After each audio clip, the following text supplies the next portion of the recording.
2부 예배 시간이 되면 항상 이 배에서 소리가 나거든요. 그죠?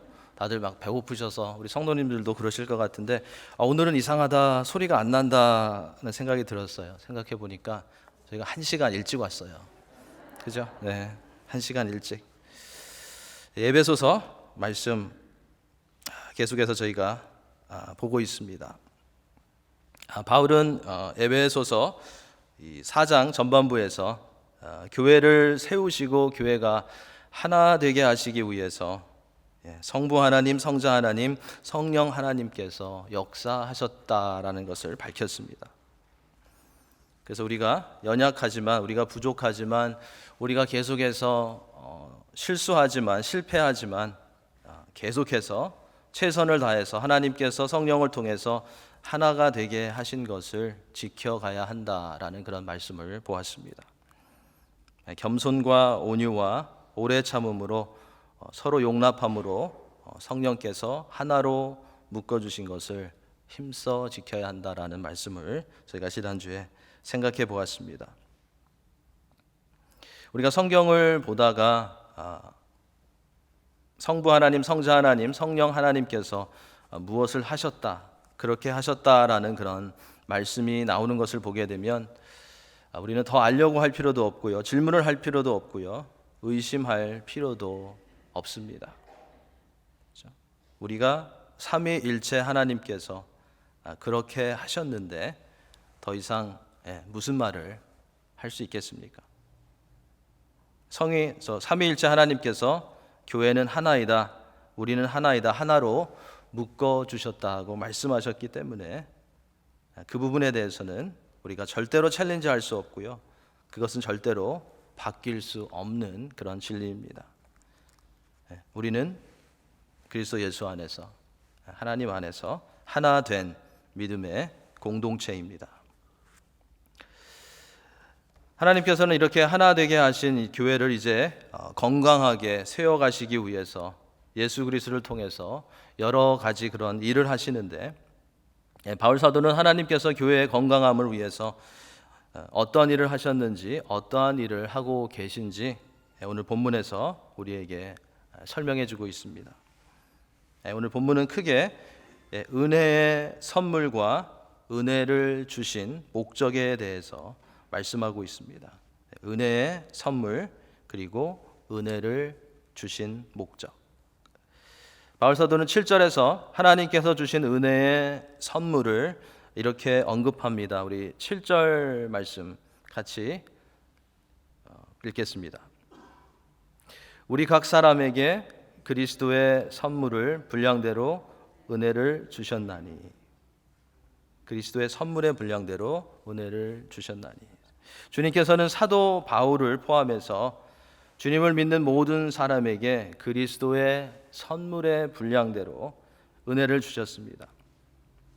여기서 말하는 이 은혜는 구원과 연관된 그런 은혜가 아니고요, 그리스도께서 성령을 통해서 각 성도들에게 선물로 주신 다양한 그런 은사를 말하는 것입니다. 여러분들이 예수님을 주인과 구주로 받아들였다면 그리스도께서 여러분들에게 은사를 한 가지 이상은 다 주셨습니다. 그런데 이 은사는 우리가 원하는 것을 우리가 원하는 만큼 받는 것이 아니라 하나님께서 선물로, 하나님께서 원하시는 만큼, 교회에 필요한 만큼 개인에게 주신 것입니다. 그래서 각 사람에게 주셨다라고 오늘 7절에서 말씀하고 있습니다. 자, 여러분들은 어떤 성도님들은 나는 정말 아무런 은사도 받지 못했습니다라고 말하실 수도 있는데요, 그것은 사실이 아닙니다. 하나님께서는 예수님을 믿는 모든 성도들에게 분명히 한 가지 이상의 은사를 다 주셨습니다. 5달란트를 받으신 분들도 계실 것이고요, 또 그보다 적게 1달란트를 받으신 분들도 계실 것입니다. 이 은사는 하나님께서 하나님과 다른 성도들을 섬기라고 주신 그런 능력입니다. 주님의 교회의 하나됨을 지키고 건강하게 세워가라고 하나님께서 은사를 주신 것입니다. 하나님께서 이 은사를 이 교회에 균형 있게 분배하셨습니다. 왜냐하면 우리가 다 똑같은 은사를 가지고 있다면 아마 교회가 굉장히 보링해질 것입니다. 한 가지만 다 잘한다면 교회는 건강하게 성장하지 못할 것입니다. 그래서 하나님께서는 그것을 아시고 교회에 필요한 은사들을 각 개인에게 균형 있게 나누어 주신 것입니다. 성경에서는 모든 은사를 전부 다 기록하고 있지는 않지만 여러 곳에서 대표적인 그런 은사들을 열거하고 있습니다. 에베소서 4장에 기록되어 있고요. 로마서 12장 그리고 고린도 전서 12장에 보면 어떠한 은사들이 있는지 우리는 알 수 있습니다. 나중에 한번 찾아보시기 바랍니다. 우리 성도님들은 어떠한 은사를 가지고 계신지 아시나요? 여러분들이 어떠한 은사를 가지고 계신지 아시나요? 네, 모르시는군요. 네, 답이 없으신 거 보니까, 그죠? 자, 우리가 어떤 은사를 가졌는지 어떻게 알 수 있을까요? 네, 먼저는 섬기는 가운데 나타나는 그런 열매를 보고 알 수 있습니다. 섬기는 가운데 나타나는 열매를 보고 알 수 있습니다. 내가 만약에 서로 다투고 마음이 상한 사람들에게 가서 그들을 위로했는데 그들이 더 분노하고 더 싸우게 되는 일이 자주 일어난다면 그분은 위로하는 그런 은사를 받지 못한 분입니다. 자, 그런 성도님들은 그냥 가만히 계셔야 돼요. 그런 분들은 정말 사람들을 위로해 주고 싶은 그런 마음이 일어나도 참으셔야 합니다. 그냥 기도하시면 됩니다. 하나님께서 그러한 은사를 주시지 않았기 때문입니다. 그런데 만약 서로 마음이 상해 있는 사람들에게 가서 대화를 하고 같이 기도를 해주고 위로해 주는 그런 말을 했을 때 그 사람들이 힘을 얻고 화해하는 그런 일들이 한 번이 아니라 여러 번 일어나는 것을 본다면 그분은 격려하고 화목하게 하고 위로하는 일에 은사를 받은 분이십니다. 자, 내가 어떤 은사를 받았는지 알 수 있는 또 다른 방법은요, 내가 어떤 일로 주님을 섬기는데 어떤 일을 하는데 왠지 모르게 기쁘고 자꾸 소망이 생기고 보람을 느낀다면 그것이 하나님께서 여러분들에게 주신 은사일 수가 있습니다. 나는 어떤 일로 이웃과 주님의 교회를 섬길 때 기쁨이 있는지 보람을 느끼는지 열매를 맺는지 살펴보시면서 하나님께서 여러분들에게 주신 그런 은사를 찾아보시기 바랍니다. 분명히 한 가지 이상씩은 하나님께서 여러분들에게 주셨습니다. 이렇게 하나님께서는 성도들에게 다양한 은사들을 선물로 주셨는데 그 은사를 우리가 찾을 수 있는 방법은 정리하면 봉사와 다른 성도들과의 관계를 통해서 찾을 수가 있습니다. 우리가 섬겨봐야지 그것에 열매가 있는지 기쁨이 있는지 알 수 있습니다. 우리가 다른 성도들과 인터랙션이 있어야지, 함께 섬겨야지 그 가운데 은사들을 발견할 수가 있습니다.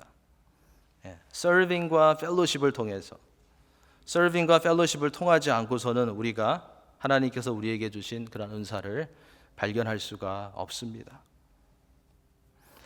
아직 우리 성도님들이 교회 연합과 성장을 위해서 나에게 주신 은사가 무엇인지 모르신다면 3월 한 달 동안 기도하시면서 교회에서 여러 모양으로 또 봉사하시면서 이곳 저곳에서 섬겨보시면서 기도해 보시면서 또 구역에서도 모임을 인도하시고 찬양을 인도하시고 또 전도도 해보시면서 그러한 하나님께서 허락하신 은사를 한번 찾아보시기 바랍니다.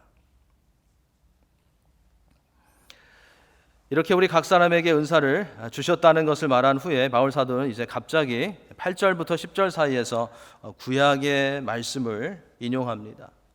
시편의 말씀을 인용하고 있습니다. 시편 68편 18절에 나오는 말씀입니다. 이 말씀은 이 전쟁에서 승리하고 나서 패한 그런 반역자들로부터 여러 가지 물건을 받은 왕이 부하들에게 이 전리품을 나누어 주는 것을 묘사하는 그런 내용입니다. 바울 사도는 이러한 사람들에게 익숙한 전쟁에서 승리한 왕에 대한 그런 장면을 배경으로 해서 십자가에서 승리하신 예수님께서 하늘 높은 보좌로 올라가실 때 믿는 자들에게 각자 선물을 나누어 주셨다고, 믿는 자들에게 은사를 나누어 주셨다고 여기서 증언하고 있는 것입니다. 9절 10절에서는 내리셨던 그가 하늘 위에 오르셨다고 했습니다. 자, 무엇일까요? 내리셨다, 오르셨다. 예수님의 성육신과 예수님의 승천을 상징하는 그런 말씀입니다. 존귀하신 주님께서 낮고 낮은 이 땅에 내려오셔서 고난을 받고 죽으셨지만 부활하셔서 하늘로 승천하셨음을 밝힘으로써 성육신하신 주님께서 구원 사역을 완성하시고 하늘 보좌에 올라가셨다라는 것을 여기서 바울 사도는 강조하고 있는 것입니다. 이렇게 승리하신 예수님께서 만물을 충만하게 하시는 사역 중의 하나로 각 사람에게, 여러분들에게 은사의 선물을 주셨다는 것입니다. 바울은 교회 각 성도들이 다양한 은사를 받을 수 있게 된 것은 예수님 때문이라는 것을, 예수님께서 십자가로 나가신 그 사건 때문이라는 것을, 예수님께서 십자가에서 고난을 받으시고 죄의 값을 지불하시고 승리하셨기 때문에 우리가 은사를 받을 수 있게 되었다라는 것을 여기서 보여주고 있는 것입니다. 그만큼 우리에게 선물로 주신 은사가 중요하고 그리스도를 위해서 그리스도의 몸된 교회를 세우는, 또 성숙하게 하는 일을 위해서 그 은사를 사용해야 한다라는 것을 바울 사도는 강조하고 있는 것입니다.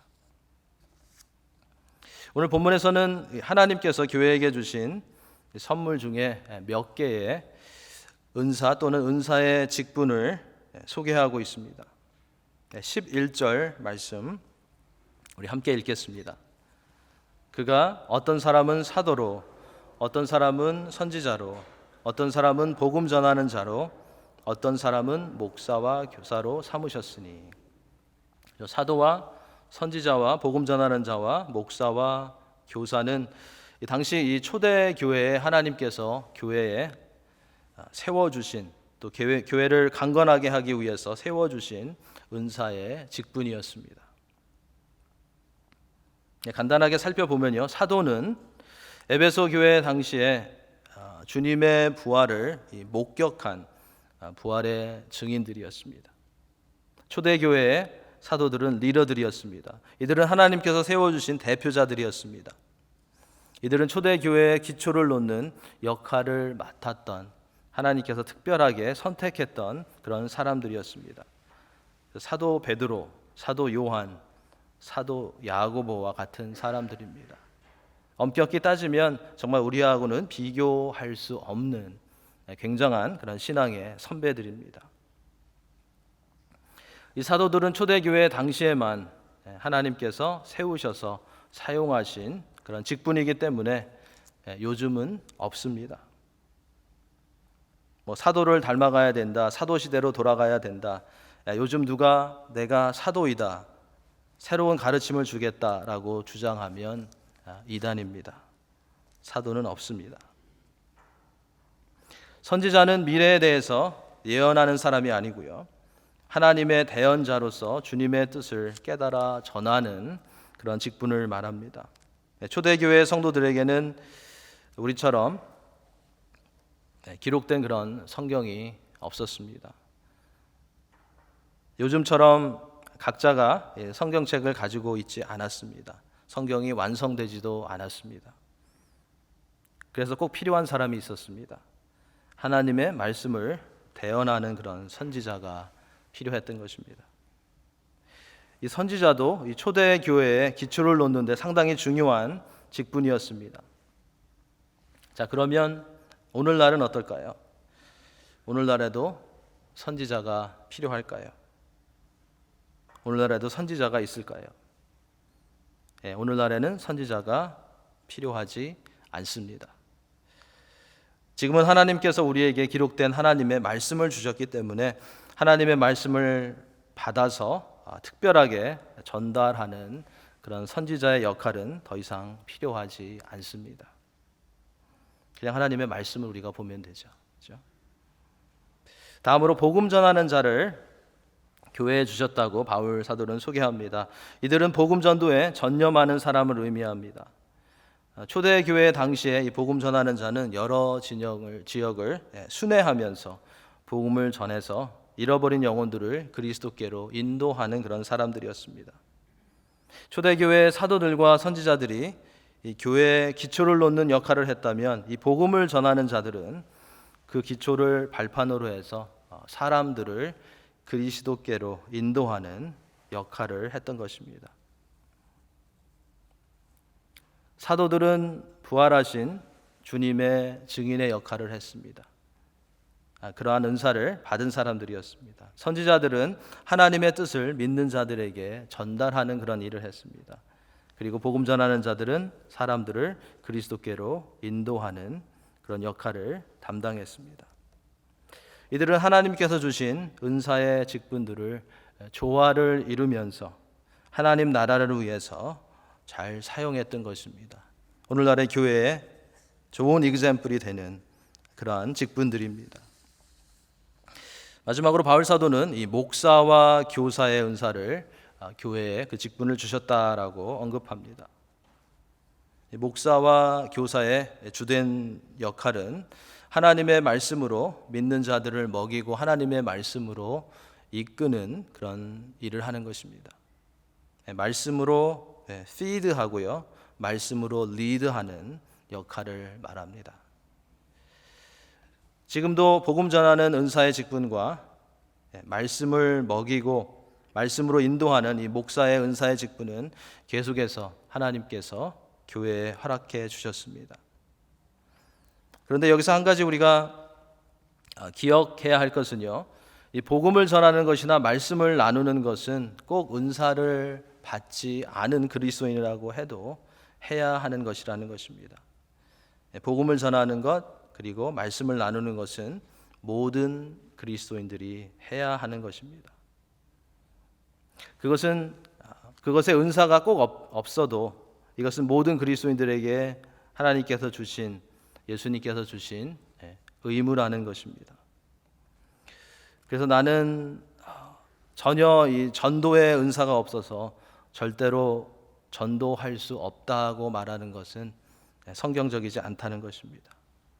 나는 말씀을 읽고 나누는 데는 전혀 은사가 없어서 그런 은사를 받지 못해서 말씀을 보지 않고 있습니다라고 우리가 말할 수 없다는 것입니다.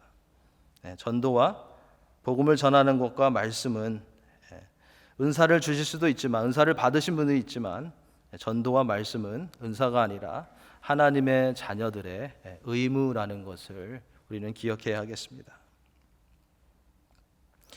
이제 바울은 교회 안에 이처럼 다양한 직분을 세우신 목적에 대해서, 두 번째 포인트였죠.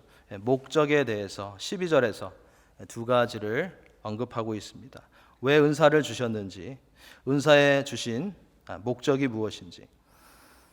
주님께서 교회에 주신 은사의 직분은 첫째로 성도들을 온전하게 한다고 했습니다. 여기서 온전하게 한다는 것은 우리가 온전하다라는 말이 나오면 굉장히 부담이 되는데요. 여기서 온전하게 한다는 것은 완전하게 된다는 것이 아니라 성숙해진다는 것입니다.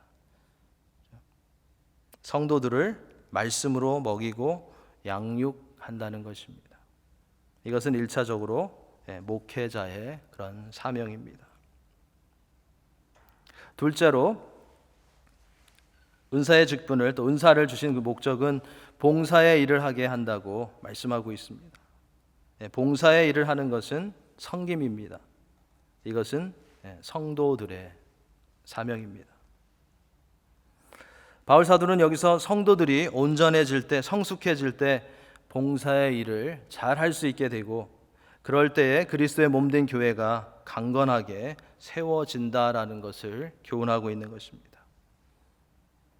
그래서 12절에서 이는 성도를 온전하게 하여 봉사의 일을 하게 하며 그리스도의 몸을 세우려 하심이라라고 말씀하고 있습니다. 여기에 중요한 두 가지 레슨이 있습니다. 첫째는 그리스도의 몸의 구성원인 성도들은 반드시 하나님의 말씀을 먹고 양육을 받아야 된다는 것입니다.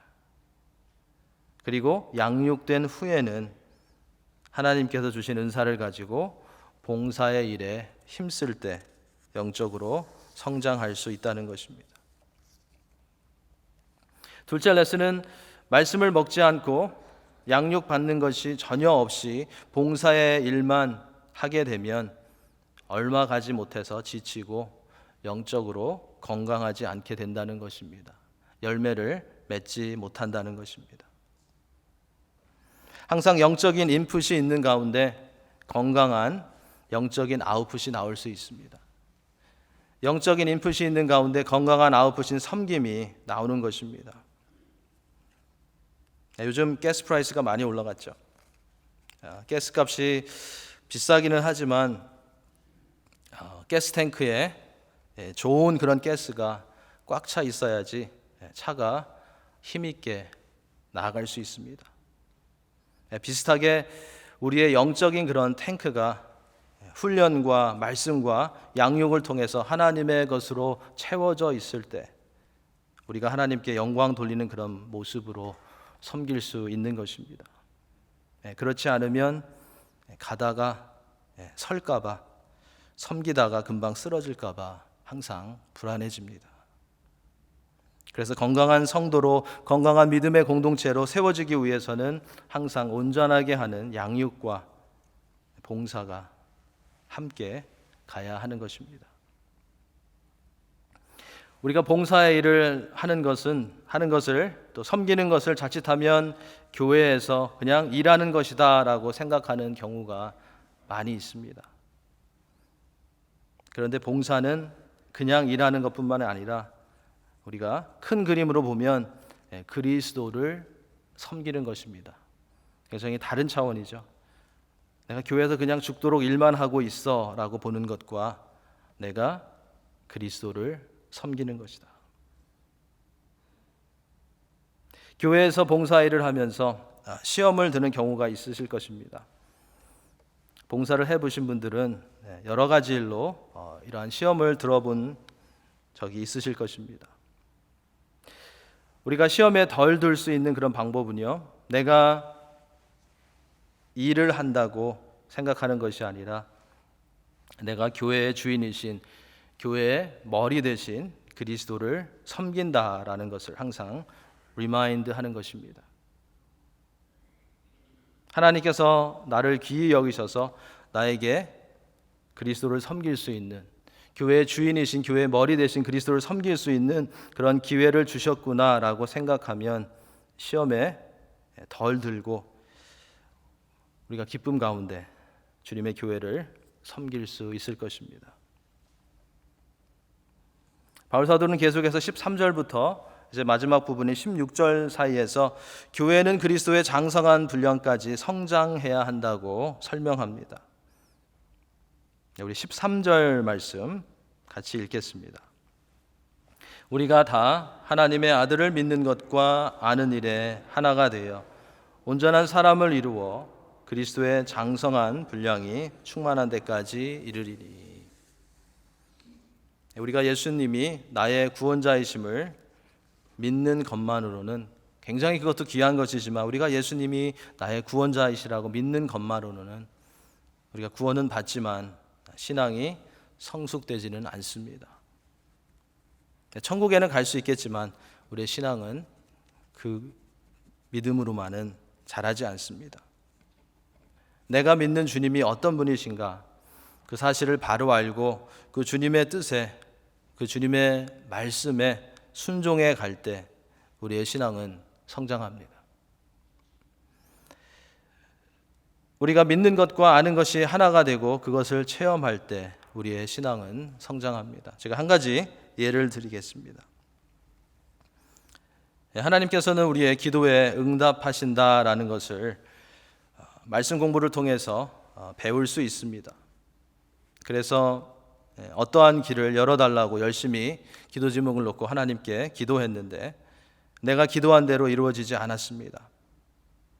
이러한 일이 일어나면 우리는 실망하게 됩니다. 그런데 오랜 시간이 지난 후에 하나님께서는 전혀 다른 길을 열어주시는 것을 보게 됩니다. 그때 우리는 하나님께서는 기도에 응답해 주실 뿐만 아니라 가장 좋은 때에 가장 좋은 방법으로 응답해 주시는구나를 깨닫게 됩니다. 때로는 더 좋은 것을 주시기 위해서 놓으라고 하시는 하나님을 체험하게 되는 것입니다. 이러한 과정을 통해서 우리가 믿는 주님을 체험하게 되고 우리는 한 단계 더 온전한 사람으로 성숙해져 가게 되는 것입니다. 이처럼 믿음과 아는 일에 하나가 되어서 온전한 그리스도인으로 성장해 갈 때 우리는 14절 말씀을 보면 사람의 속임수와 간사한 유혹과 세상 풍조에 휘말리지 않게 된다고 바울 사도는 말합니다. 우리가 믿는 것과 아는 것이 하나 될 때 성장할 수 있고 믿음 가운데 흔들리지 않게 된다는 것입니다.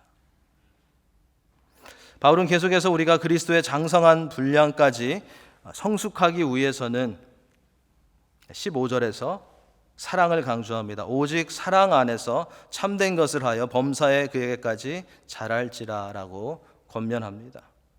우리의 삶의 기초가 예수 그리스도의 사랑이어야 한다는 것입니다.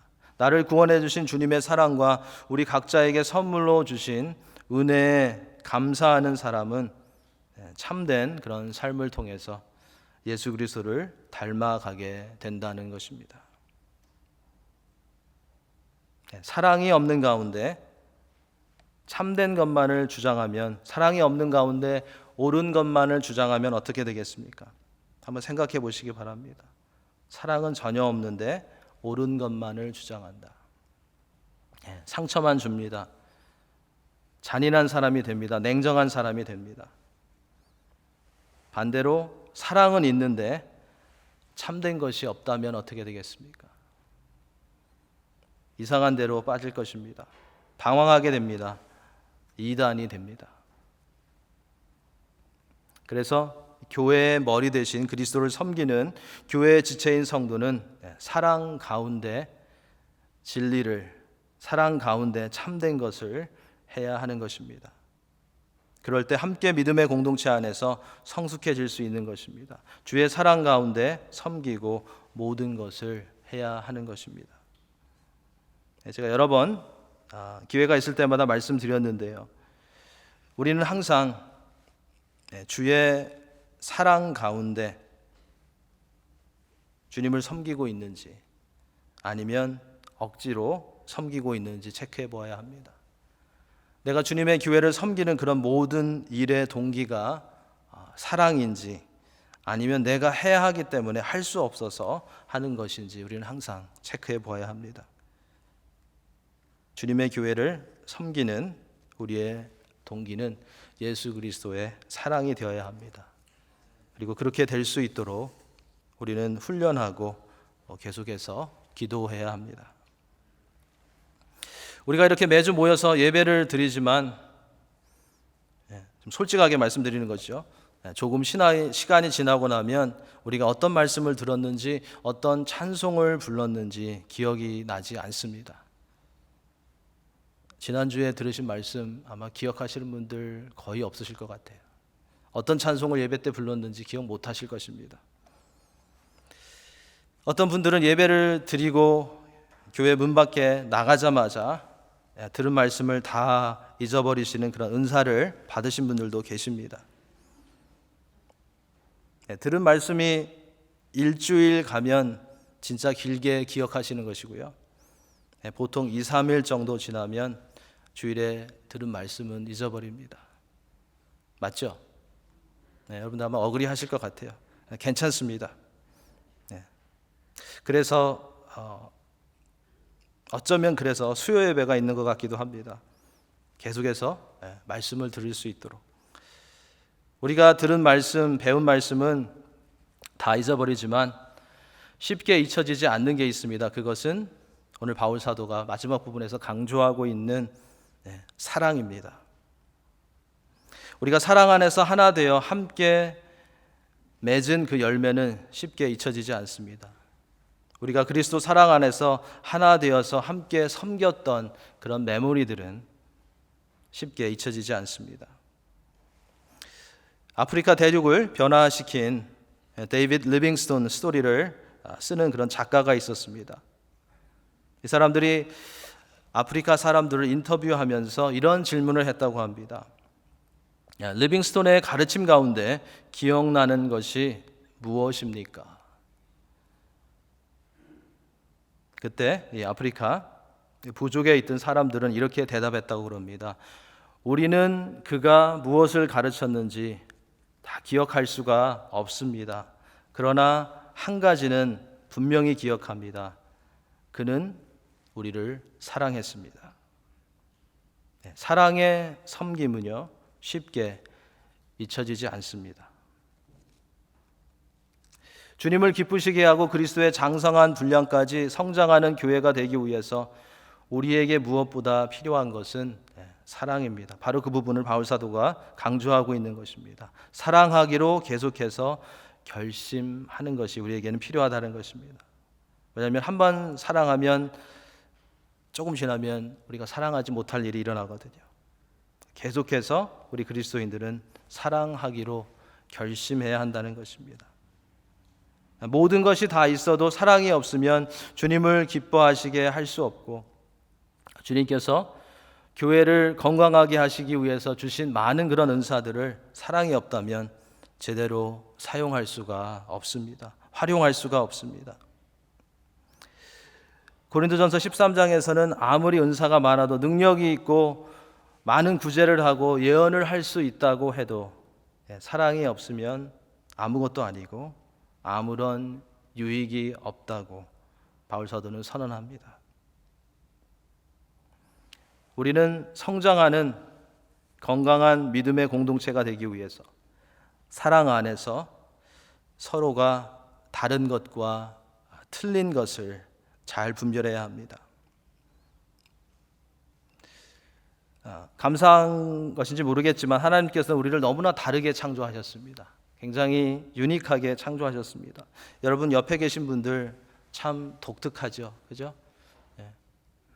굉장히 유니크하게 우리를 창조하셨습니다. 독특하게 창조하셨습니다. 성격도 다 다르게 창조하셨습니다. 서로 다른 은사가 있고 생각이 다르게 창조하셨습니다. 이렇게 은사가 있고 다른 은사가 있고 성격이 다르고 생각이 다른 것은 우리가 다름 그대로 받아들여야 합니다. 그러나 하나님 말씀에서 벗어난 것은 잘못된 것이고 틀린 것입니다. 그런데 우리가 많이 실수하는 것은 우리의 다름을 틀린 것이라고 판단하는 것입니다. 성도들의 다양성과 다름은 틀린 것이라고 하면 어떻게 되겠습니까? 우리는 서로 정죄하게 되고 나의 스타일만 주장하게 되고 함께 성장하면서 나아갈 수가 없게 됩니다. 우리 모두는 주님께서 주신 각기 다른 은혜의 선물을 받았습니다. 각기 다른 은사를 하나님께서 우리에게 주셨습니다. 그리고 이러한 은사의 선물을 주신 목적은 우리가 16절 말씀을 통해서 볼 수가 있습니다. 마지막으로 16절 말씀 우리 함께 읽겠습니다. 그에게서 온몸이 각 마디를 통하여 도움을 받음으로 연결되고 결합되어 각 지체의 분량대로 역사하여 그 몸을 자라게 하며 사랑 안에서 스스로 세우느니라. 이 말씀은 서로 간의 은사나 직분이 다름을 인정하고 서로 존중하라는 그런 말씀입니다. 주님이 머리이신 교회를 구성하고 있는 우리는 주님으로부터 서로 다르고 각자 다른 그런 은혜의 선물을 받았지만 서로가 서로에게 필요한 그런 지체입니다. 교회는 운전수만 일하는 그런 버스가 아니라 몸입니다. 지체입니다. 우리가 서로 필요하기 때문에 교회의 건강을 위해서 하나님께서 한 교회로 묶어주신 것입니다. 그리고 다양한 은사를 균형 있게 선물로 하나님께서 우리 교회에 주신 것입니다. 어느 한 사람도 어느 한 은사도 주님의 교회에 필요하지 않은 것은 없는 것입니다. 교회의 건강과 성장을 위해 하나님께서는 지체들을 허락해 주셨고 각자에게 다양한 은사를 선물로 주셨습니다. 그리고 그 모든 것을 그리스도께서 십자가에서 몸소 보여주신 희생적인 사랑 안에서 조화를 이루며 사용하여서 하나님의 영광을 나타내기를 하나님께서는 원하고 계십니다. 하나님께서 여러분 각자에게 어떠한 그러한 은사를 주셨는지 봉사를 통해서 또 다른 성도들과의 교제를 통해서 찾아보시고 그 은사의 선물을 하나님의 나라와 주님의 교회를 세우고 강건하게 하는데 사용하실 수 있는 여러분들이 다 되시기를 예수님의 이름으로 간절히 축원합니다. 기도하시겠습니다.